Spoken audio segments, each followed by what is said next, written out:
بسم اللہ الرحمن الرحیم۔ گمنام ایرو کے معزز ناظرین، السلام علیکم۔ آئیے چلتے ہیں کہانی کی طرف۔ میں نے نیند کے دوران کوئی خواب نہیں دیکھا تھا، لیکن آنکھ کھلتے ہی مجھے شبہ ہوا کہ شاید کوئی بھیانک خواب دیکھ رہا تھا۔ بڑھیا مجھ پر جھکی ہوئی تھی، لیکن اس کا ہاتھ ہوا میں اٹھا ہوا تھا اور اس ہاتھ میں تقریباً 1 فٹ لمبی خوفناک سی چھری تھی۔ وہ پالش شدہ چھری نہیں تھی، لالٹین کی مدھم روشنی میں چمک نہیں رہی تھی، لیکن اس کی دھار کی طرف کا کچھ حصہ ضرور جلملا رہا تھا۔ وہ کچھ اس قسم کی چھری تھی جیسی ہمارے ہاں کسائی عموماً بکری وغیرہ ذبح کرنے میں استعمال کرتے ہیں۔ اس مدھم روشنی میں چھری سے زیادہ خوفناک بڑھیا کا چہرہ نظر آ رہا تھا۔ جھریوں بھرا وہ چہرہ اس وقت مسخ شدہ دکھائی دے رہا تھا۔ اسے شاید نفرت نے مسخ کر دیا تھا۔ وہ چہرہ جس پر میں نے ممتا کا نور اور شفقت کے اجالے دیکھے تھے، اس وقت نفرتوں کی شدت سے تاریک تھا اور اتنا خوفناک دکھائی دے رہا تھا کہ اس پر اچانک نظر پڑنے پر کسی کی بھی چیخ نکل سکتی تھی۔ میں نے آستینیں چڑھا کر رکھی تھیں اور اس کا استخوانی ہاتھ اس وقت تیزی سے نیچے آنے لگا تھا جب میری آنکھ کھلی۔ میرا ہاتھ شاید اضطراری طور پر ہی اٹھا تھا اور میں نے یکدم اس کی کلائی پکڑ لی۔ اگر میری آنکھ کھلنے میں یا مجھے اس کا بازو پکڑنے میں ایک لمحے کی بھی تاخیر ہو جاتی تو شاید وہ چھری میرے سینے میں اتر چکی ہوتی۔ جب میں نے اس کا بازو پکڑا، اس وقت چھری کی نوک میرے سینے سے بمشکل 3 انچ دور تھی۔ اس کا استخوانی بازو جتنا کمزور نظر آتا تھا، در حقیقت اتنا کمزور نہیں تھا۔ اس نے پوری کوشش کی کہ کسی طرح باقی 3 انچ کا وہ فاصلہ بھی طے ہو جائے۔ دوسرے لمحے وہ کسی چڑیل کی طرح اچھل کر چارپائی پر چڑھ گئی اور اس نے چھری کو نیچے لانے کے لیے پورے جسم کی طاقت صرف کر دی، اور یہ طاقت کچھ کم نہیں تھی، شاید یہ نفرت کی طاقت تھی۔ جس طرح محبت میں بڑی طاقت ہوتی ہے، اسی طرح نفرت میں بڑی طاقت ہوتی ہے۔ شاید فرق صرف یہ ہے کہ ایک طاقت مثبت ہوتی ہے اور دوسری منفی۔ ایک کسی کو ساتھ ملاتی ہے، دوسری کسی کو دور دھکیلتی ہے۔ اس نے جب دیکھا کہ وہ چھری میرے سینے میں نہیں اتار سکتی تو اس نے چھری کو ہاتھ ہی میں گھماتے ہوئے میرے بازو کو زخمی کرنے کی کوشش کی۔ میں نے اس کی یہ کوشش بھی ناکام بنا دی۔ میں اس کا یہ رویہ دیکھ کر اس قدر حیرت زدہ تھا کہ غیر ارادی طور پر میں نے اپنا دفاع تو کر لیا تھا، لیکن ابھی تک کوئی جوابی کارروائی نہیں کی تھی۔ میں نے تو اپنی جگہ سے اٹھنے کی بھی کوشش نہیں کی تھی، ابھی تک چیت ہی لیٹا ہوا تھا۔ میرے لیے میرا تصور ٹوٹنے کا صدمہ خاصا شدید تھا۔ بڑھیا ایک بلا کی طرح میرے سینے پر چڑھ گئی تھی۔ وہ تڑپ رہی تھی، مچل رہی تھی، زور آزمائی کر رہی تھی اور چھری سے کسی نہ کسی طرح مجھے گزند پہنچانے کی کوشش کر رہی تھی۔ پھر اچانک ہی اس نے چیخنا بھی شروع کر دیا، تم میرے بیٹے کے قاتل ہو، میں تمہیں زندہ نہیں چھوڑوں گی۔ یہ ایک نئی افتاد تھی۔ فوری طور پر تو مجھے یہ بھی یاد نہ رہا کہ وہ مکان آبادی سے خاصا دور تھا اور اس کا شور شرابہ رات کو اس وقت مشکل سے ہی کسی کو متوجہ کر سکتا تھا۔ مجھے تو یہی اندیشہ محسوس ہوا کہ اس کی کرخت آواز ایک ہجوم جمع کر لے گی اور میں عجیب مشکل میں پھنس جاؤں گا۔ رات کے سناٹے میں اس کی آواز ویسے بھی کچھ زیادہ ہی کرخت، تیز اور عصبی سی محسوس ہو رہی تھی۔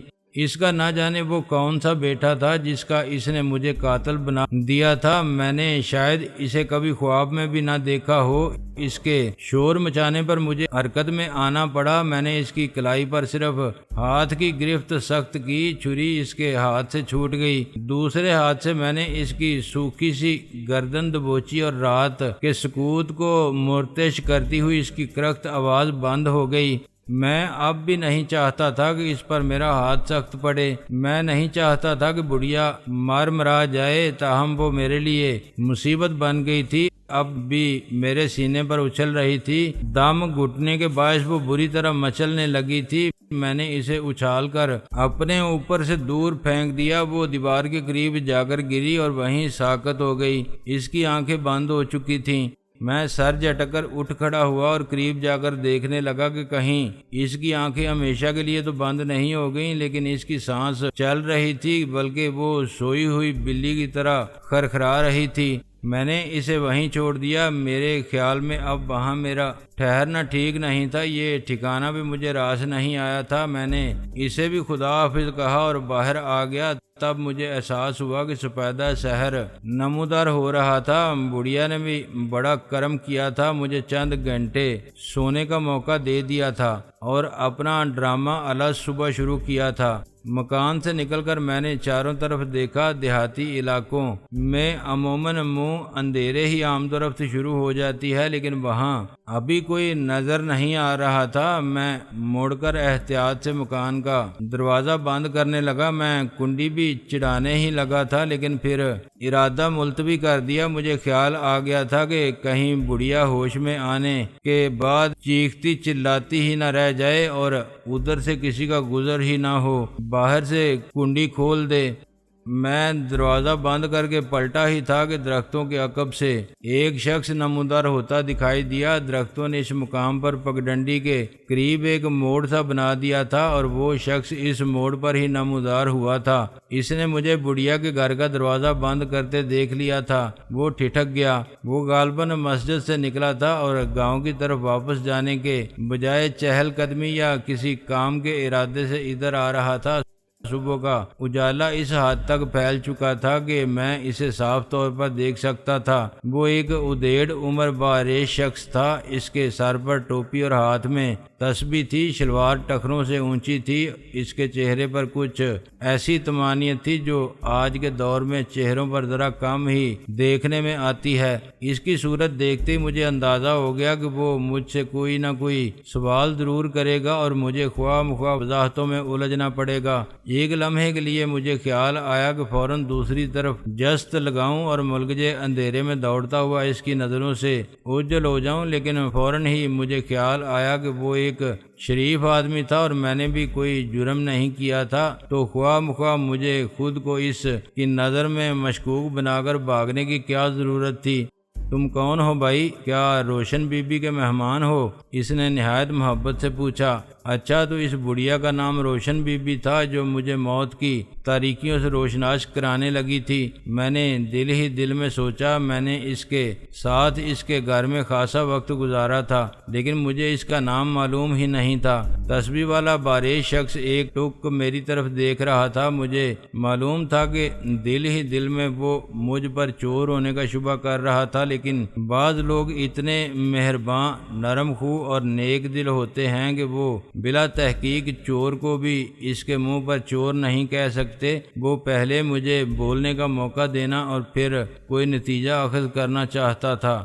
میں نے ایک لمحے کے اندر فیصلہ کیا کہ اس شخص کے سامنے ادھر ادھر کی باتیں کرنے کی ضرورت نہیں تھی۔ صاف سیدھی اور سچی بات کر دینا سب سے بہتر تھا، اس میں سب سے کم الجھنیں تھیں۔ میں ایک مسافر ہوں بھائی، اور کچھ پریشان حال بھی، میں نے ملائمت سے کہا۔ اس سے آگے میں نے اسے کل شام سے اب تک کا قصہ سنا دیا کہ کس طرح بڑھیا سے ملاقات ہوئی تھی، کس طرح اس نے مجھے مہمان رکھا تھا اور پھر چند منٹ پہلے کیا ہوا تھا۔ میں خاموش ہوا تو اس نے گہری سانس لے کر استغفر اللہ کہا اور قریب آ کر مشفقانہ انداز میں میرا کندھا تھپکتے ہوئے بولا، اللہ نے بڑا کرم کیا ہے کہ تمہاری جان بچ گئی۔ آؤ ذرا دیکھ لیں، روشن بی بی کو کچھ زیادہ چوٹ وغیرہ تو نہیں آئی۔ میں دوبارہ بڑھیا کے مکان میں جانا نہیں چاہ رہا تھا، لیکن اس نے اتنی محبت سے اصرار کیا تھا کہ میں چلا گیا۔ بڑھیا وہیں فرش پر پڑی تھی جہاں میں نے اسے چھوڑا تھا، لیکن اب وہ کسمسا رہی تھی، شاید ہوش میں آ رہی تھی۔ اس شخص کی فرمائش پر میں نے اسے اٹھا کر چارپائی پر ڈال دیا۔ ٹھیک ہے، فکر کی کوئی بات نہیں، میرا خیال ہے یہ جلد ہی ہوش میں آ جائے گی اور اس وقت تمہیں اس کے سامنے نہیں ہونا چاہیے۔ آؤ تم میرے ساتھ آؤ۔ وہ دروازے کی طرف بڑھتے ہوئے بولا، کہاں؟ میں نے قدرے حیرت سے پوچھا۔ میرے گھر، اور کہاں؟ وہ نہایت اطمینان سے بولا، گویا یہ بات مجھے پہلے ہی سمجھ لینی چاہیے تھی۔ مجھے متذبذب دیکھ کر وہ بولا، بھائی تم مسافر ہو، پریشان حال ہو، میرا خیال ہے تمہاری جیب میں کوئی روپیہ پیسہ بھی نہیں ہے۔ جب یہ باتیں ہمیں معلوم ہو ہی گئی ہیں تو پھر ہم تمہیں اس طرح تو نہیں جانے دے سکتے۔ یہ مسلمانوں اور خاص طور پر ہم سندھیوں کی روایت کے خلاف ہے۔ اب تم میرے مہمان ہو، میرے ساتھ میرے گھر چلو، ہم سے تمہاری جو بھی خدمت ہو سکے گی کریں گے۔ میں نے ذرا اطمینان کی سانس لی۔ ایک جگہ سے بے ٹھکانہ ہوتے ہی قدرت نے فوراً دوسرا بندوبست کر دیا تھا، لیکن اسی لمحے میرے ذہن میں ایک اور خیال نے سر ابھارا۔ میں تو روشن بی بی کی بھی شکل و صورت اور انداز و اعتبار سے متاثر ہو کر اس کی آنکھوں میں ممتا کی پرچھائیاں دیکھ کر اس کے ساتھ آیا تھا، لیکن اس نے عجیب ہی پلٹا کھایا تھا۔ کہیں اس اجنبی کے روشن چہرے کے پیچھے بھی کوئی اور ہی قصہ تو میرا منتظر نہیں تھا۔ یہ سوچنے کے باوجود میں ایک لمحے کی ہچکچاہٹ کے بعد اس شخص کے ساتھ روانہ ہو گیا۔ مجھے احساس ہوا تھا کہ جس راستے پر میں نکلا ہوا تھا اور جس قسم کی زندگی میں جان بوجھ کر فی الحال اپنائے ہوئے تھا، اس میں قدم قدم پر ہر قسم کے اندیشوں، دشواریوں اور صعوبتوں کے لیے تیار رہنا چاہیے تھا۔ باہر آ کر وہ شخص اسی راستے پر واپس چل پڑا جس سے میں نے اسے آتے دیکھا تھا۔ اس نے غالباً آگے جانے کا ارادہ ملتوی کر دیا تھا۔ چند لمحے وہ خاموشی سے تسبیح پڑھتا چلتا رہا، پھر تسبیح ختم کر کے اس نے جیب میں ڈال لی، اپنے سراپا پر پھونک ماری اور گویا کسی دوسری دنیا سے واپس آتے ہوئے بولا، میرا نام در محمد ہے، میری اس گاؤں میں کپڑے کی دکان ہے، میرا نام افضل خان ہے اور میں بھی ایک کاروباری آدمی ہوں۔ کچھ خطرناک لوگوں کی دشمنی کی لپیٹ میں آ گیا ہوں، مجھے اچانک ہی سب کچھ چھوڑ چھاڑ کر بھاگنا پڑا۔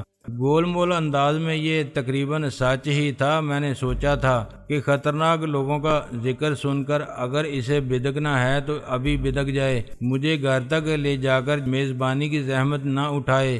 اس نے اپنی گھنی بھویں اچکاتے ہوئے میری طرف دیکھا اور گویا منتظر رہا کہ میں مزید کچھ بولوں، لیکن میں خاموش رہا۔ اس نے بھی مجھے مزید کریدنے کی کوشش نہیں کی، البتہ اتنا ضرور کہا، میرا خیال ہے جتنا تم نے مناسب سمجھا ہے مجھے بتا دیا ہے۔ جی ہاں، میں نے اختصار سے کہا۔ بتانے کو اور کچھ نہیں ہے؟ اس نے ملائمت سے پوچھا۔ یہ گویا ایک مشفقانہ درخواست تھی کہ اور کچھ بتانا ہے تو بتا دو، لیکن میرے خیال میں فی الحال اتنا ہی کافی تھا۔ جی نہیں، میں نے دھیمے لہجے میں کہا۔ ٹھیک ہے، وہ گہری سانس لے کر بولا، پریشان ہونے کی ضرورت نہیں، اللہ کی ذات بہت بڑی ہے، بڑی قدرت، بڑی رحمت والی ہے۔ اگر تم نے کسی کے ساتھ کوئی ظلم نہیں کیا تو انشاءاللہ سب ٹھیک ہو جائے گا، کوئی تمہارا کچھ نہیں بگاڑ سکے گا۔ مجھے یہ دیکھ کر اطمینان ہوا کہ اس کے چہرے پر پریشانی کے کوئی آثار نمودار نہیں ہوئے تھے اور نہ ہی وہ اپنی پیشکش پر پچھتاتا دکھائی دے رہا تھا۔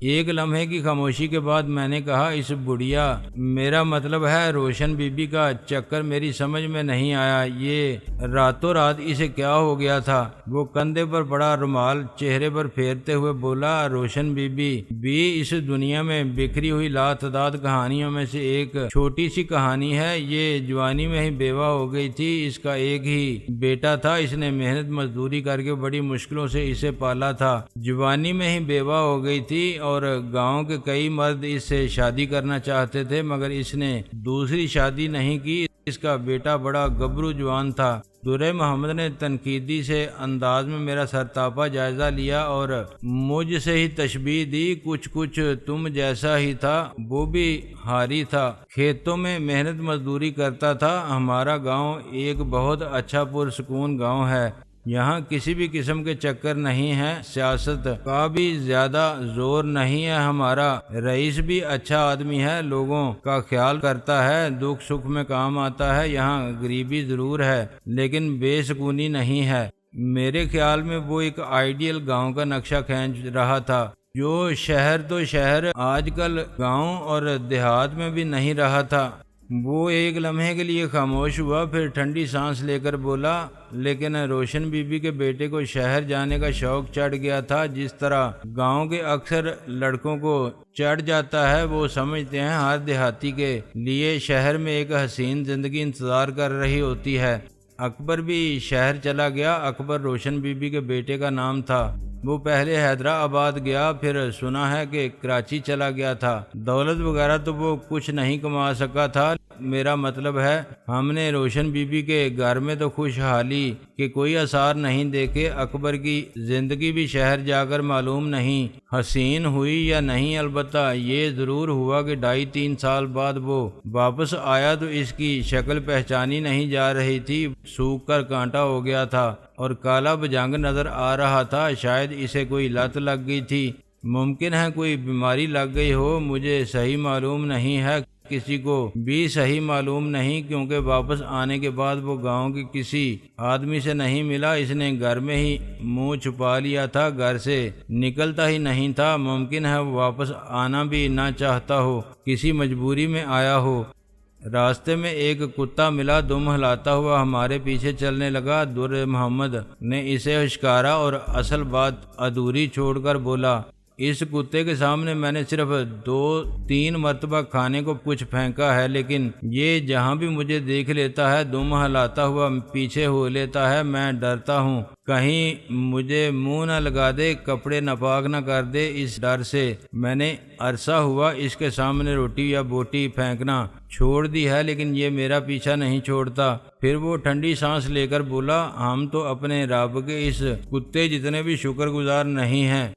بے شک میں نے اس کی تائید میں سر ہلایا اور ایک لمحے کے توقف کے بعد پوچھا، وہ اکبر کا کیا ہوا؟